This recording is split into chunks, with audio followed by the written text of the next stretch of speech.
What is your belief system? Do you think that the government planned 9/11? Do you buy into these bizarre conspiracies? Very vocal 9/11 conspiracy theorist group erupted into the studio. Okay, you don't have to buy anything. You're American. You want to be a nut, you can be a nut. And you are a nut. Because in order for any conspiracy of this magnitude to take place, thousands of Americans would have to buy into it, would have to know about it, and would have to keep their mouth shut about it. That's never going to happen. You're like the guys who think that the space aliens kidnapped Elvis or something like that. That's where you are.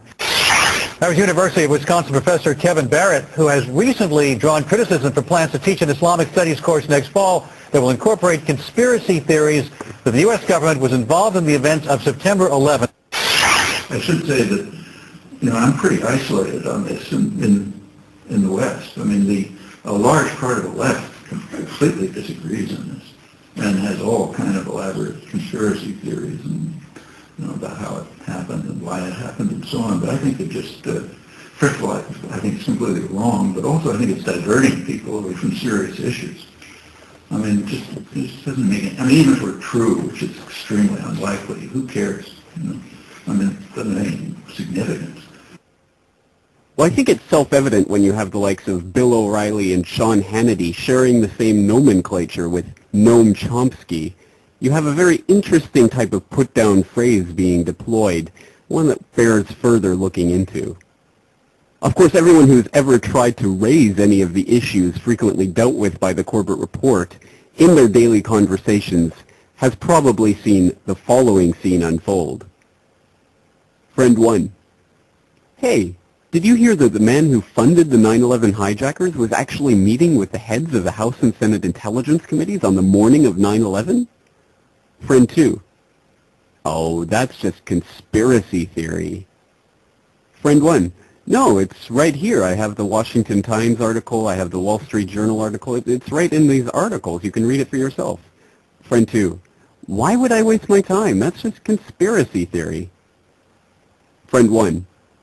Well, how about this article? It's from the Department of Defense. On September 10th, 2001, Donald Rumsfeld declared a new war, a war on bureaucracy, because apparently the Pentagon had lost $2.3 trillion, and he announced it on the day before 9/11. And one of the offices that was actually hit at the Pentagon on the morning of 9/11 was the Budget Analyst Office that was working on finding where that $2.3 trillion went. I mean, that's actually the same size as the entire annual federal government budget in the same year. I mean, that's incredible. Friend 2. That's just conspiracy theory. Friend 1. But did you see E. Howard Hunt's deathbed confession that he was part of the plot to assassinate John F. Kennedy and that the plot went all the way up to Lyndon Baines Johnson and was orchestrated by the CIA? Friend 2. You're just a conspiracy wacko. I'm going to stop talking to you now.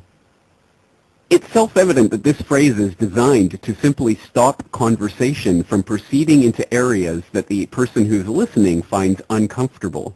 It has nothing to do with the evidence that's being provided. In fact, it's a way of stopping people from presenting evidence.